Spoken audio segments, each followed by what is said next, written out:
Yeah. So whatever we discussed now, right? So that is what we have here. So the firewalls, IDPS, DDoS prevention. So here, DDoS prevention is something.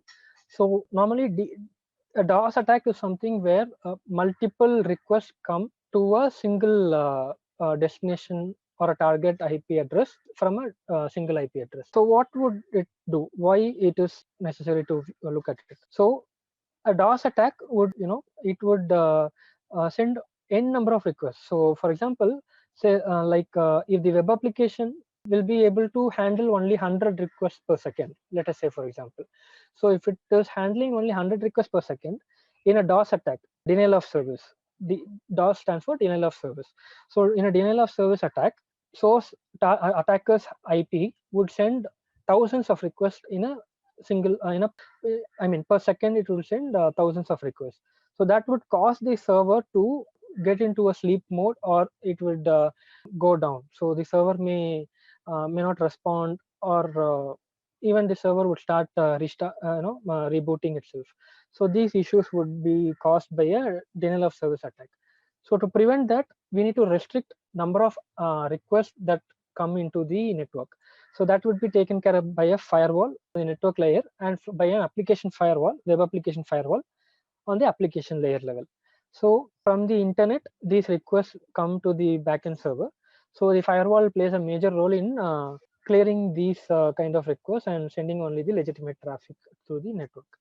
So DDoS prevent. So DOS is denial of service. DDoS is distributed denial of service. So in the DOS attack, denial of service attack, you have single source attacker IP which targets a single destination IP. Whereas in distributed denial of service, it would be multiple source IPs. So from multiple sources, you will get request to a single server. So the server would not know which one to respond first. So it will again get into a sleep mode, or it would reboot, or it would not come up again at all. So these things would cause a business impact. So that is to be taken care by the firewall. So we need to restrict any IP that sends malicious traffic, or even we can restrict the number of requests that can be sent per second.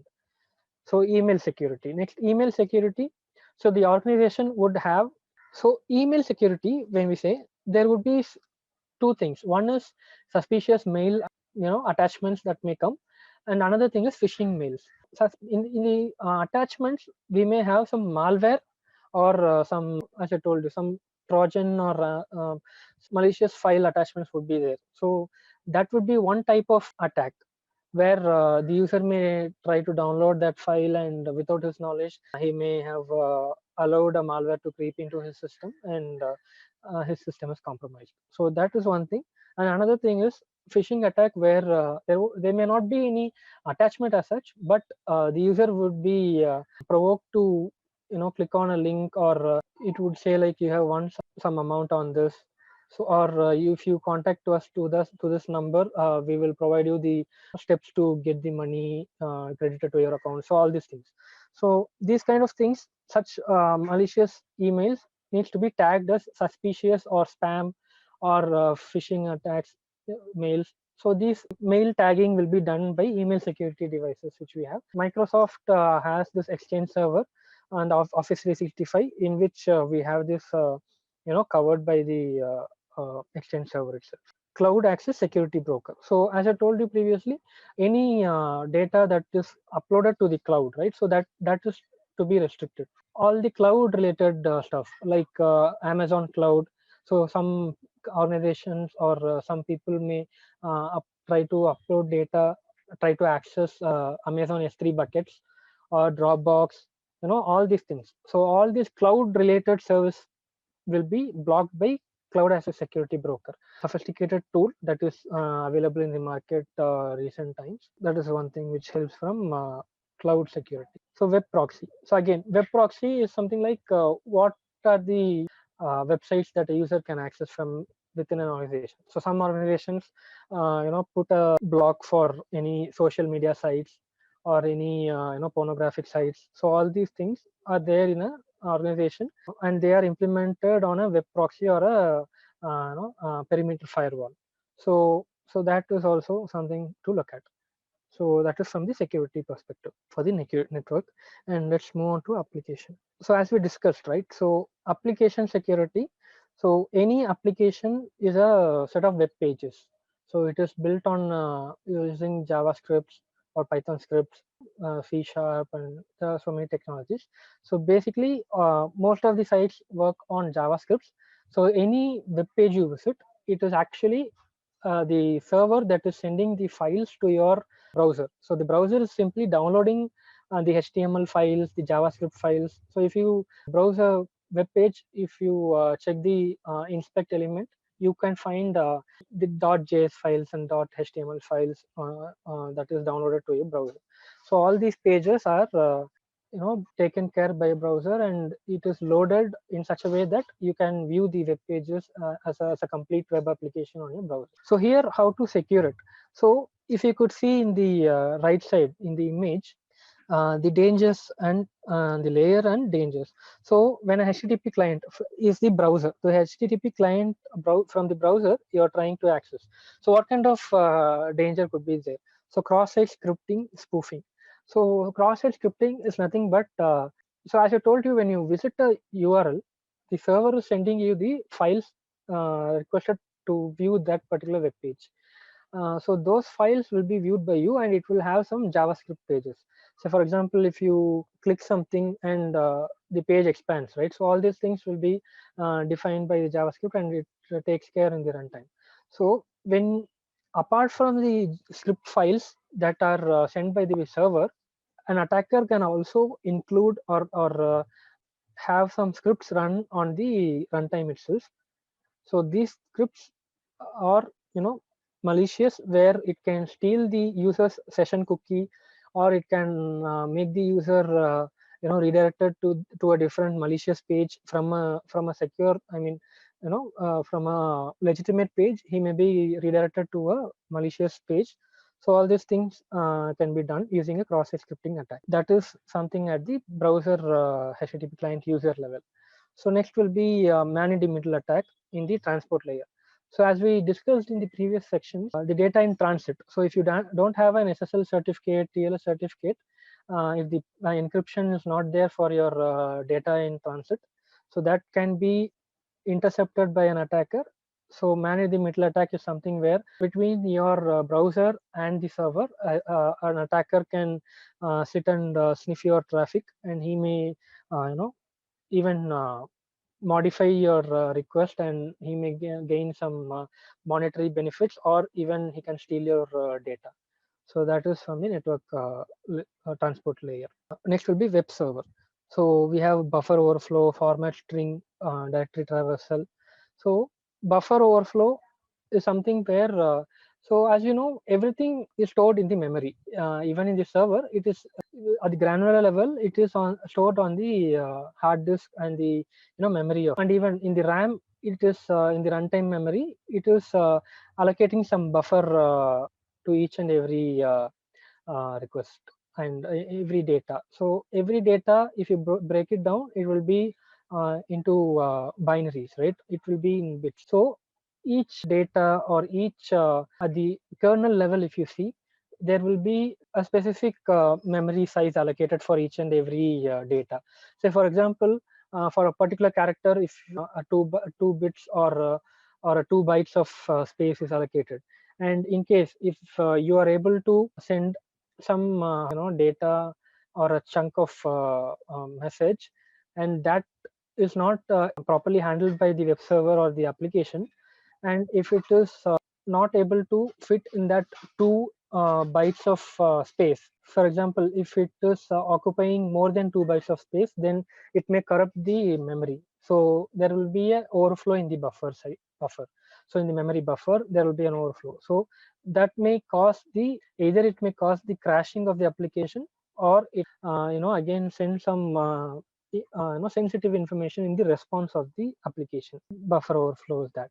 And format string. So the kind of request you send. Apart from that, you have directory traversal. Directory traversal is something like so for example, if you visit some website, you go to the home page, so application.com/home slash in the home page you go to contacts, home slash contacts, so slash. So after every slash, it's a directory on the web server. So we are visiting that particular folder on our browser. So in case if there is no proper restriction provided, if there is no proper configuration done, then we may simply change the directory path as admin slash admin or admin.php. If we do that, and if the server responds with that that content successfully, then it's a massive data disclosure. So sensitive information disclosure occurs. So these things might happen in the web server level. So again, from the web application, it's similar to what happens on the web server. So web server hosts the web applications, common gateway interface, CGI. It would normally handle the request coming to the web server. So web server would ask the run a script for each and every request. And again, that request, based on that request, the data will be going to the database, and it will be checked. For example, if a user is trying to login attempt, he would be sending the username and password right in the request. So that would be sent to the database, and in the database the value sent by the user and the value in the database will be matched. If there is a match for the username and password, then the user will be provided whatever request he is whatever resource he is requesting for. That's what it is. So at every level, if you see here, every level there is an attack possibility. So at every level we need some level of security controls so to be put in place so that the data breach is not happening. So the ultimate goal here, even let it be the network security or the web application security, the ultimate goal here is only to secure the information, secure the data. So that's what it is. So yeah, so as we discussed in previous section, static application security testing, which is the review of the codes. So the application, building the application, the developers use the JavaScripts and C# codes, right? So those things will be tested in the development stage itself. So we would check what kind of functions are used, how the function is calling a different element or an attribute. So all these things, how a method is invoked. So all these things will be viewed, and if any vulnerability is found in that stage, then it will be fixed at that stage itself before the codes are moving into the production. So dynamic application security testing, as we told, it is from the browser where we try to test the application. So OWASP top 10 application security risk. So it is the Open Web Application Security Projects. So it is a standard organization that provides the application security framework, and it would talk about what are the security threats for an application, web application and mobile application, and how it can be prevented. So that comes in the OWASP top 10. So here a brief case study of the WannaCry ransomware attack. So what is a ransomware attack? So ransomware attack is something where an attacker has successfully compromised your system. It would not probably be a single system. It would be an organization-wide system, hundreds of systems or thousands of systems. So once they are compromised in the sense, particularly in ransomware attack, the systems will be encrypted. You will not be able to log into your system. If you want to log in or if you want to view any data, so for example, even if you log in, he or she, the attacker, would have encrypted some sensitive folder or all the entire drive. So he would have encrypted it, and to decrypt it, you would require the key, right? So without the key, you can't view your information. So if it is not a information of any relevance, or if it is not critical information, then maybe you would not bother. But if it is a very critical sensitive information for the organization, then you don't have a choice. You need to ask the attacker to provide the decryption key for that particular encrypted folder. So for that, the attacker would request for a ransom. So you would need to provide millions of dollars to the attacker, most probably in crypto coins, cryptocurrency, bitcoins.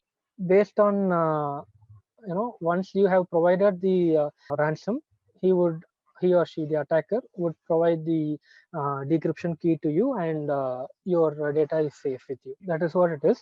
So in this, ransomware in WannaCry ransomware attack, it actually on a high level, right, on a global level, it broke out in 2017, where around 2.5 lakhs of Windows machines were compromised, encrypted in over 150 countries. It was a huge attack, and that was because of the Windows machines which were running outdated versions like Windows 7, Windows XP. So those were the major reasons why the attack was very successful on a larger scale. Now let's see how it is done. So normally an attacker, he would send a malicious file through a mail or maybe through a pen drive. So what the users would do is they would open the file, malicious file, and without their knowledge, the worm, the malware will creep into the system, and it will affect the system. And it would so this particular WannaCry ransomware, it made use of the Eternal Blue, the SMB Windows SMB vulnerability. So SMB is server message block. It is used by Windows.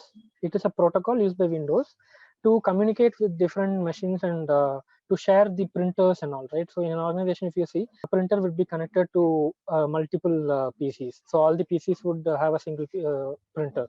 So that will be done using the SMB protocol. So there was a bug in that protocol where it allowed the worm to creep into other connected PCs through the LAN connection. So through the local area connection, wired connection, it crept to all the PCs and it encrypted all the files in all the victim machines. So once it is encrypted, it would you don't have a choice. So it would show some pop-up alert message like this. So if you what you see here on screen, your files have been encrypted, right? So this is what it is.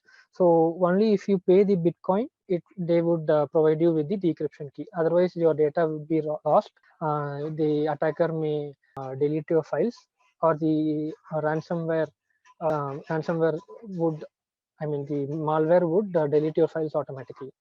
So one interesting thing here was, so once this was attacked in the wild, and most of the organizations were ready to pay the ransoms, information security malware researcher, he found out that the attackers have kept a kill chain in the ransomware, in the malware. What it means is a kill switch.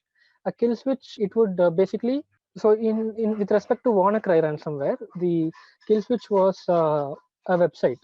So the program will, the malicious program, the malware program, it would continuously check for a particular website. So if in the internet, so it would communicate over the internet. It would check if the particular website is live.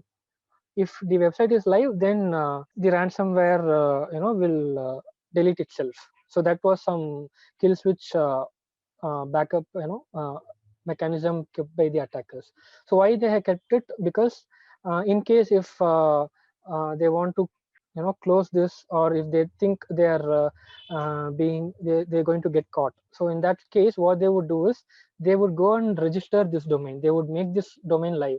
So as long as this live is not, website is not live, it would malware would keep on checking for that URL, and the URL will not be available on the internet.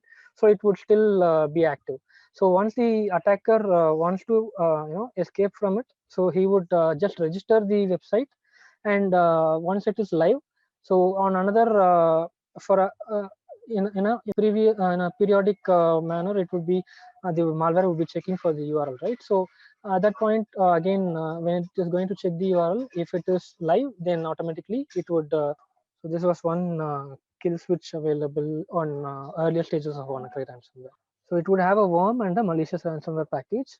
So it spread using the LAN network, and the vulnerability was in the SMB protocol in Windows system. This particular vulnerability was named as Eternal Blue because it would make use of the SMB vulnerability in Windows. Yeah, as I told you, the ransom is demanded to get paid in several hundreds of dollars in Bitcoin. So that's what is about the WannaCry ransomware attacks.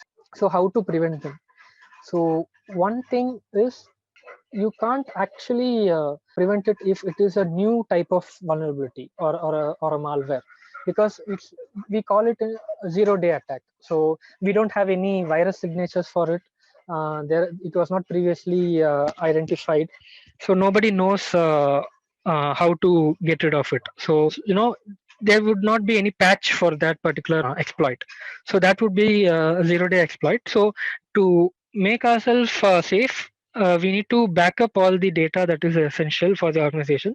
So that is one mechanism to make sure even if the attack has happened, we can go ahead and delete all the I mean we can at the OS level we can flash the OS or whatever. So that kind of steps could be taken, and we can use the backup to the primary. But one thing to highlight here is the new ransomware attacks. So this was an older one, WannaCry, but now the recent times there were some medical healthcare related ransomwares, some Maze ransomware, which was a recent one. So all these things, the attacker would steal the data. So it is not just simply encrypting your data; they would also steal your data. So if you don't provide the encryption key, also they would sell your sensitive information in the dark web, in the black market. So that again has a very worse impact to the organization, right? So we don't have a choice. We need to get the ransom if we need the data not to be published into the dark web. So it's better to always have your antivirus signatures updated, your endpoint security is there. All the users are aware of these kind of attacks, and they are properly trained and given awareness trainings. So that's what it is. So we need to ensure that all the softwares are up to date, all the malware and antivirus signatures are up to date. We have reached the end of the session. So career path and opportunities. So we discussed multiple domains within the information security platform, right? So here SIRT, SIEM, vulnerability assessment, penetration testing, secure code review, and network security, information security auditor. So let me tell you. So here SIRT, SIEM, vulnerability assessment, penetration testing. So these things mostly come into the network security perspective. Like, so in SIRT, security incident response team, people aspiring for a job opportunity in cyber security. So SIRT, SIM will be like incident response. So incident response is nothing but whenever there is a malicious request or response detected, a malicious traffic detected on firewall or intrusion detection systems or IPS intrusion prevention systems or any other network devices. If there is any malicious traffic detected, that log will be sent to the an alert will be sent to the SIRT team. So SIRT team would raise a ticket and it would be acted upon. So SIRT and SIEM team, so security incident and event management, so they would also look at the security incidents, the information, the logs, all the malicious logs. They would look at it and they would analyze the logs. What is the source IP, where it came from, what is the destination IP, what was the intent of that particular traffic, which port it has used, what service it has tried to access, what kind of payload was there in the request. So all these things will be analyzed. So again, L1 level, a primary level, first level of response will be given by SIRT and SIM teams. So on that, further action would be taken care. They first initially, if they find out it is a malicious traffic, they would block it, block the traffic. The source IP would be blocked probably. After that, further analysis will be done. So, for example, these teams would also get alerts from antivirus and malware, anti-malware signatures. You have endpoint security installed in your PCs and laptops. So from that also these teams would get the alerts. So they would again further analyze if there is any malicious attachment downloaded in your system. They would get an alert. If you visit any malicious website, that would also pop up an alert to the SIM SIRT teams. So they would further investigate and malware analysis would be done, and based on that they would take the necessary actions. Vulnerability assessment. So vulnerability assessment talks about covering the assets, the IT assets. IT assets in the sense the network infrastructure, like the servers, network appliances like firewalls, IDS, all these devices, we do a testing. Like we scan them, we scan the devices, check what are the current versions running the OS level. So basically, vulnerability assessment would be on the OS level scanning. So scanning what is the version and what are the packages installed, what are the services open on that particular server. So all these things. So and we would match whether there are any recent vulnerabilities with respect to that particular version running on that machine. So all these things would be detected, and respective teams would be intimated, and they would review and do the remediation for the reported vulnerabilities. So once it is clean, it is good to go. So that is vulnerability assessment. So penetration testing. So when we talked about vulnerability assessment, it is just a scanning of the OS and what are the ports open. So that kind of approach. It's not like you try to attack it or you try to hack the device as such. It's just simply scanning it. Whereas in penetration testing, you do a intrusive testing where you try to hack it. You try to penetrate through the network. You try to exploit if any vulnerability is there in the network. Say, for example, if there is a telnet connection running on a server, you try to log into that telnet server, you try to download some files. There are multiple possibilities that comes in penetration testing. So penetration testing not only applies to network, it also applies to application security as well. So in application also we test the web applications, right? So that's how it works. And secure code review, as we discussed earlier, we do the code review, the developmental review, right? So at the development stage, the codes will be reviewed. So it depends on the interest of the individuals, whether they want to go with the log analysis, incident response, whether they want to do a malware analysis or they want to do a vulnerability assessment. So all these are different scopes and different, completely different domains within the cybersecurity domain. These require specialized expertise for each and every category. Yeah. So also network security, information security auditor. So network security would be, you would be managing, if you get into a role like network security, you would be managing the firewalls, the routers, and all the security devices that would come under network security. You would be required to continuously monitor the rule set. So you will be asked to update the firewall rules. You need to add new rules, remove the old rules, all this stuff. Next is information security auditor. So this is a further kind of auditing role where you need to implement the controls. You need to extend your support to audit all the teams or audit all the security controls within the organization. Whatever controls the organization, the security team, the information security or the corporate security team sets to the organization, that will be reviewed by the security auditor. So it is not just limited to one particular area. So information security auditor, you will have to cover the entire organization. So all the teams, either the network team or the application team or even the HR team. So what kind of security controls they have, whether they are storing their the employee data in a secure way. So that will also be audited, and even the physical security team. So whether all the employees are given a proper access card, whether the security check is carried out every time on the reception. So all these things will be done by a information security auditor.